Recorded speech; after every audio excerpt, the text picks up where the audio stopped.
நம்பிக்கை நம்பிக்கை நம்பிக்கை நம்பிக்கை இல்லாமல் நாளை இல்லை.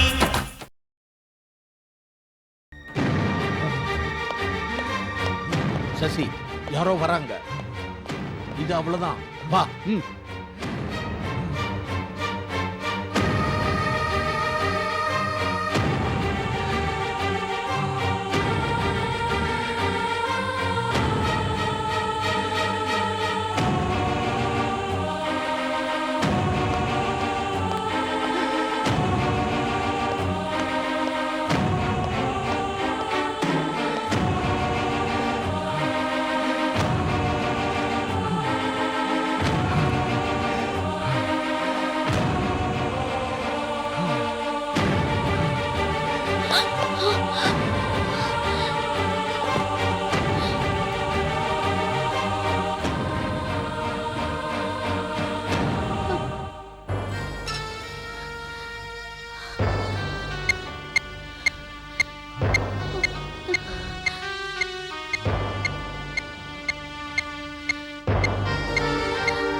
हिरण्यवर्णां हरिणीं सुवर्धरजरस्रदां चन्द्राभ्यन्मही लक्ष्मीं जातवेदो महावः तां महावाजातवेदो लक्ष्मीब्रह्मगामिनीं यस्याभ्यन्नं विन्देनं गामस्मपुरुषानः तत्त्वपूर्णामृतपत्यां अस्तिनादप्रबोधिनीं श्रियं देवी भुवत्सवेशे सा देवी द्विषदां तां सात्विकां यज्ञप्राकारामात्रां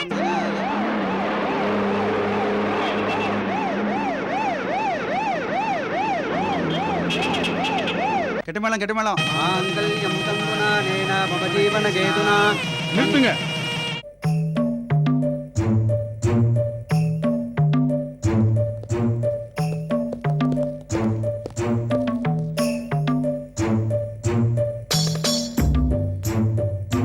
மிஸ்டர் ரவி, உங்களை நாங்க அரெஸ்ட் பண்றோம். இன்ஸ்பெக்டர், முகூர்த்த நேரத்தில் எப்படியா நடந்துக்கிறது? இவர் மேனேஜரா ஒர்க் பண்ற ஃபைனான்ஸ் கம்பெனில 80 கோடி ரூபாய்க்கு மோசடி நடந்திருக்கு. 80 கோடி ரூபாயோட கம்பெனி எம்டி கம்பியை நீட்டிட்டாரு. அதனால தான் அரெஸ்ட் பண்றோம். இவர் வெறும் manager. How is he responsible? சட்டப்படி கம்பெனில முக்கிய பொறுப்புல இருக்கிற எல்லாரையும் அரெஸ்ட் பண்ண சொல்லி எங்களுக்கு ஆர்டர்ஸ் வந்திருக்கு. என்ன இன்ஸ்பெக்டர்? ஐம் சாரி சார், எங்களால ஒன்றும் பண்ண முடியாது. மேலிடத்துல இருந்து பிரஷர் அதிகமா இருக்கு. தயவு செஞ்சு கோஆபரேட் பண்ணுங்க ப்ளீஸ். தாலி கட்டுற நேரம் இன்ஸ்பெக்டர். இந்த நேரத்தில் நீங்க மாப்பிளைய கூட்டு போனா உன்னோட வாழ்க்கையே போயிடும். என்ன சார் பேசுறீங்க? இன்னும் தாலி கழுத்துல ஏறல இல்ல, அது வரைக்கும் சந்தோஷப்படுங்க. இன்ஸ்பெக்டர், முதல்ல கல்யாணம் முடியட்டும், அதுக்கப்புறம் நீங்க மாப்பிளைய கூட்டு போங்க. அப்புறம் நான் பேல் மூவ் பண்ணிக்கிறேன். 80 கோடி ரூபாய் மோசடி சார். நீங்க நினைக்கிற மாதிரி சின்ன விஷயம் இல்ல. 5 வருஷம் உள்ள வச்சிருவாங்க. தாலி மட்டும் கட்டியிருந்தான்னா ஒண்ணு தவிச்சு நிப்பா. நல்ல நேரத்துக்கு நாங்க முன்னாடியே வந்துட்டோம், சந்தோஷப்படுங்க. Constable, arrest him. Arumugam sir, எங்க வாங்க. நம்ம வக்கீல ஃபோன் பண்ணி வர சொல்லுங்க. போங்க. அவர் ஹைதராபாத் போயிருக்கார் சார், ஊர்லயே இல்லையே. வேற யாராவது வக்கீல ஏற்பாடு பண்ணுங்க. போங்க. தாலி கட்டுற சமயத்துல இந்த மாதிரி எடுத்துட்டு போறீங்க.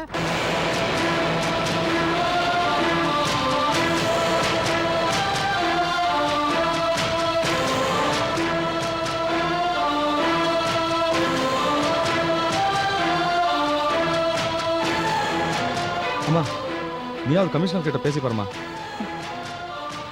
இவ்வளவு பேருக்கு முன்னாடி நான் அவமானப்பட்டு நிக்கிறது போதாதா? உன் தங்கச்சி கல்யாணம் மட்டும் நடந்திருந்தா எவ்வளவு கௌரவமா இருந்திருக்கும். யாரோ ஒரு குடும்பத்துக்காக நாம அவமானப்பட்டு நிக்கிறோமே, இது தேவையா?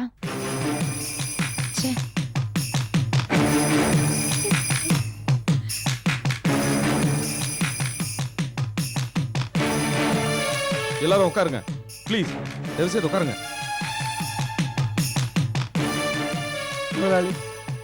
என் பொண்ணு மகாலட்சுமி மாதிரி பெருமையா சொல்லிட்டு இருந்தேன். இப்ப அவன் நிலைமையை பார்த்தீங்களா? மணப்பந்தல்ல வெட்கப்பட்டு தலை குனிஞ்சு நிற்க வேண்டிய பொண்ணு எல்லாரும் முன்னாலே அவமானப்பட்டு தலை குனிஞ்சு நிற்கிறா. மணப்பந்தல் வரைக்கும் வந்து என் பொண்ணோட கல்யாணம் நின்று போச்சு. இனிமே நின்று போன கல்யாணம் நடக்குமா முதலாளி? சொல்லுங்க. ராமையா, இந்த நேரத்தில் என்ன சொன்னாலும் நான் உங்களை சமாதானப்படுத்த முடியாது. ஆனால் ஜெயந்தி கல்யாணம் நிச்சயமாக நடக்கும். இன்னைக்கு இல்லைனாலும் ஒரு நாள் கண்டிப்பாக நடக்கும். நீங்க ஏன் மாப்பிள்ள மாலை கழட்டுறீங்க? என் தங்கச்சி வாழ்க்கையை கேள்விக்குறியா இருக்கும்போது எனக்கு அது கல்யாணம். எப்ப என் தங்கச்சி கழுத்துல தாலி ஏறுதோ அப்பதான் நான் தாலி கட்டுவேன். உங்க தங்கச்சி ஜாதகத்துல என்ன தோஷமோ என்னமோ, அதுக்கு ஏன் பொண்ணு என்ன பாவம் பண்ணா? அதுக்கு ஏன் கல்யாணத்தை நிறுத்துறீங்க? முகூர்த்த நேரம் முடியறதுக்குள்ள அருணா கழுத்துல தாலி கட்டுங்க. என் தங்கச்சியோட வாழ்க்கையே போயிடுச்சு. முகூர்த்தம் போன என்ன முகூர்த்தம்? அப்ப என் தங்கச்சியோட வாழ்க்கை என்ன ஆகுறது? உங்க தங்கச்சிக்கு பார்த்த மாப்பிள்ளையை தான் போலீஸ் புடிச்சு போயிட்டாங்களே. இனிமே மாப்பிள்ளை பார்த்துதான் உங்க தங்கச்சிக்கு கல்யாணம் பண்ணணும். அப்ப அது வரைக்கும் உங்க பொண்ணும் காத்துக்கிட்டு இருக்கட்டும். மாப்பிள்ளை, மணப்பந்தல் வரைக்கும் வந்துட்டு உங்க தங்கச்சி கல்யாணம் நடக்கலைங்கிற வருத்தம் உங்களுக்கு இருக்கும்போது என் பொண்ணோட கல்யாணம் நடக்கலைங்கிற வருத்தம் எனக்கு இருக்காதா? அப்படி ஒரு மாப்பிள்ளை ஏற்பாடு பண்ணதே உங்க புள்ள தானே. நானும் எங்க அப்பாவும் பார்த்திருந்தா இப்படி முன்ன பின்ன விசாரிக்காம இந்த மாதிரி ஒரு மாப்பிள்ளை ஏற்பாடு பண்ணிப்போமா? அவரோட தங்கச்சி கல்யாணம் நடக்கணும்ன்ற வேகத்துல என் தங்கச்சிக்கு அக்யூஸ்டா ஒரு மாப்பிள்ளை பார்த்திருக்காரு. பிரேம், முதலாளி திட்டாதப்பா. நீங்க சும்மா இருங்கப்பா. என் தங்கச்சி கல்யாணம் நின்னு போச்சு. அத பத்தி யாராவது இங்க கவலைப்படுறாங்களா? நம்ம 2 பேருக்கு தான் அந்த வழி தெரியும். மற்றவங்களுக்கு எல்லாம் அந்த வழி தெரியாதுப்பா. ஏதோ சந்தையில மாடு புடிச்சிட்டு வர மாதிரி ஒரு மாப்பிளைய புடிச்சிட்டு வந்துட்டார். என்ன ஏதுன்னு விசாரிச்சிருப்பாரா? இதே அவர் தங்கச்சிக்கு என்ன கட்டி கொடுக்கறதுக்கு முன்னாடி என் மெக்கானிக் ஷெட்டுக்கு எத்தனை வாட்டி வந்திருப்பாரு? என் ஃப்ரெண்ட்ஸ் கிட்ட போய் எப்படி எல்லாம் விசாரிச்சிருப்பாரு? இந்த மாப்பிளைக்கு இவர் தானப்பா கேரண்டி கொடுத்தாரு. அதனால நாம அவரை பத்தி ஏதாவது விசாரிச்சோமா? ஏதோ பெரிய மனுஷனாச்சே, சொல்றதெல்லாம் கரெக்டா இருக்கும்னு நினைச்சோம். ஆனா இன்னைக்கு தங்கச்சியோட நிலைமை கொஞ்சமாச்சும் யாராவது நினைச்சு பாக்குறாங்களா? எப்படி சீரழிஞ்சு போயிருக்கு. பிரேம், நான் சொல்றது கொஞ்சம் கேளுங்க. எனக்கு எந்த உள்நோக்கமும் கிடையாது. நான் விசாரிச்ச வரைக்கும் மாப்பிள்ளை நல்லவர் தான். இப்போ கூட மாப்பிள்ளை மேல எந்த தப்பும் கிடையாதுன்னு என்னால நிரூபிக்க முடியும். வாய மூடியா. இதுக்கு மேல நீ நிரூபிச்சு என்ன பண்ண போற? நீ எல்லாம் பெரிய மனுஷனா? ச்சே.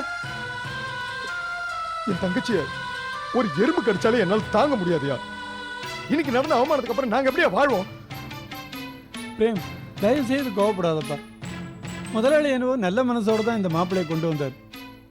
ஆனா நமக்கு தான் யார் என்ன உதவி செஞ்சாலும் பயன்படுத்த முடியாத அளவுக்கு தலையில எழுதியிருக்க. அதுக்கு முதலாளி என்னப்பா செய்வார்? அவங்க முதலாளி வர்க்கம்பா. முயற்சி பண்ணி பார்ப்பாங்க. இல்லனா மூடி மறைச்சிருவாங்க. ஆனா நாம அப்படி இல்லப்பா. சாதாரண குடும்பத்துல இருந்து வந்திருக்கோம். நம்ம பொண்ணு மனவர வரைக்கும் வந்து கல்யாணம் நின்னு போச்சுன்னா நாளைக்கு இவ்வளவு யார்ப்பா கட்டிப்பா? அண்ணா, இப்ப நீ என் கல்யாணத்தை பத்தி நினைக்க வேண்டாம். எல்லாம் என் விதி. நான் நிக்கிறேன். அருண் என்ன பாவம் பண்ணாங்க, அவங்க கல்யாணம் நடக்கட்டும். உன் கல்யாணம் நடந்தாதம்மா என் கல்யாணமும் நடக்கும். இந்த முடிவுல இருந்து யாராலும் என்ன மாத்த முடியாது. மாப்பிள்ளை, அப்போ என் பொண்ணோட கதி? இப்ப என் கவலை எல்லாம் என் தங்கச்சியை பத்தி மட்டும்தான். அருணா, உனக்கு காதலிக்க வேற ஆளே கிடைக்கலையாடி? உன்னை பத்தி கொஞ்சம் கூட கவலைப்படாம அவரோட தங்கச்சியை பத்தியே பேசிட்டு இருக்காரு.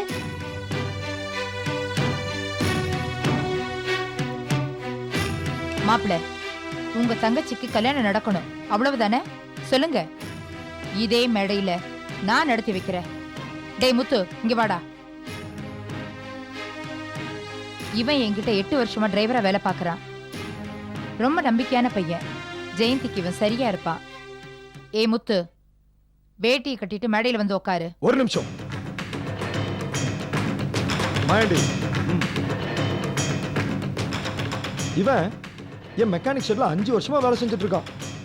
ரொம்ப நல்ல பையன். டேய், நீயும் வேட்டி சட்டையை கட்டிட்டு வந்து மேடையில் வந்து உட்காரு. எதுக்கு மாப்பிள்ள?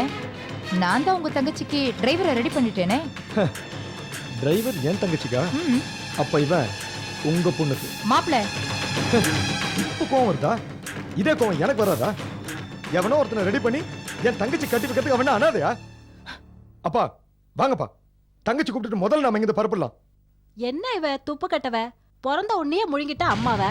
இப்ப இவ்வளவு தூரம் வந்து கழுத்துல தாலி ஏறாம நிக்கிறா.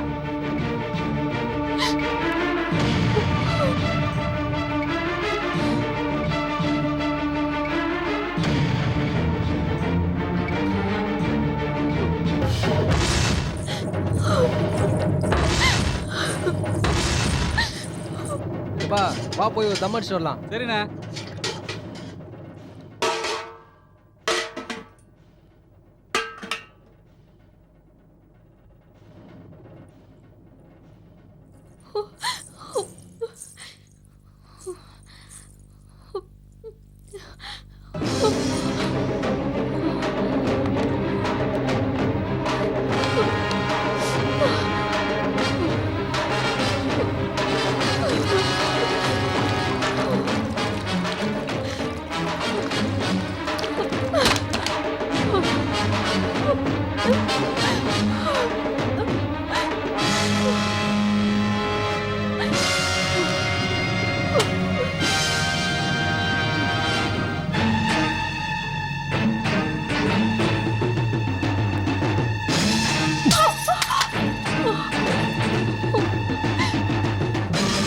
என்ன காரியம் பண்ணாருங்க?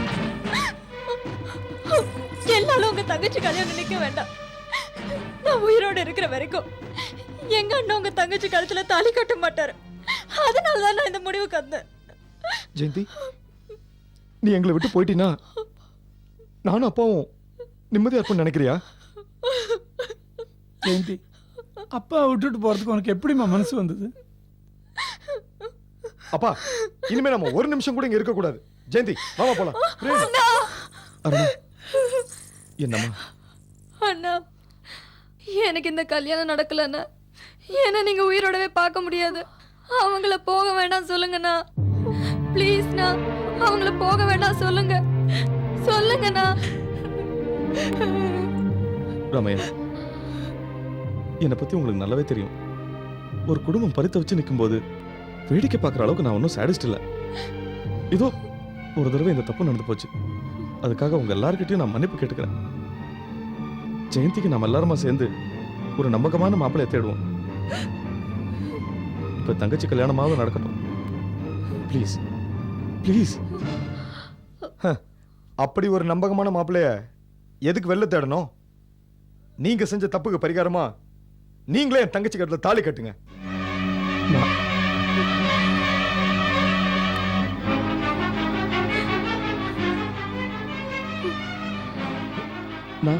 நான் எப்படி என்ன நம்பி? நீங்க எதுவும் சொல்ல வேண்டாம்ண்ணா. அவர் சொல்றதுல எந்த தப்பும் இல்லை. நீங்க எடுக்க போற முடிவுல தான் என் வாழ்க்கையே அடங்கி இருக்கு. இந்த மேடையில கல்யாணம் நடக்கிறதும் நடக்காததும் உங்க கையில தானே இருக்கு.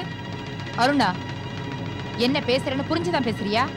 மம்மி, இந்த மண்டபத்துல இருந்து வெளியே வரும்போது என் கழுத்துல தாலி ஏறி பிரேமுக்கு மனைவியா தான் வெளியே வருவேன். இல்லைன்னா பணமா தான் வருவேன். இதுல நான் எப்படி வரணும்னு நீங்களே முடிவு பண்ணிக்கோங்க.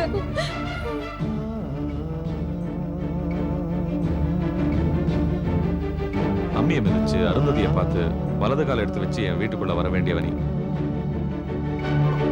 உங்களுக்காக நான் இந்த உலகத்துல எது வேணாலும் விட்டு கொடுப்பேன். ஆனா எதுக்காகவும் நான் உங்களை விட்டு கொடுக்க மாட்டேன்.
உட்காரு. வேற சொல்லுங்க. சர்வமங்கல மாங்கல்யே சிவே சர்வார்த்த சாதகே சரண்யே த்ரியம்பிகே தேவி நாராயணி நமோஸ்துதே பத்மானனே பத்மப்ரியே பத்மதலாயிதாக்கே ஸ்வானே விஸ்வப்ரியே விஸ்வமனோனுகூலே சித்பாதவத்வம் ஈசன்னிதஸ்வா புத்திரபூத்திரதனம் தான்யம் அஸ்வஸ்வாதிகவேரதம் பிரஜானாப்பவதி மாதா யுஷ்மந்தம் கரோது மே धनमक्षिर्धनं भाग्यधनं सूर्योधनं वसुः धनमिन्द्रो बृहस्पतिर्धनं वर्णवत्सवे गटिमेल माङ्गल्यं तन्तुनानेन मम जीवनहेतुना खण्डे पद्माभिगुभगे कुञ्जीवशरदशतं प्रमानं भवति सदा जुक्रीडश्रेन्द्रियाजुष्देवेन्द्रिये प्रतिष्ठति दीर्घायुष्यवस्तु कल्याणसमृद्धिरस्तु सकलसाम्राज्यसिद्धिरस्तु दीर्घसौमङ्गल्यावाप्तिरस्तु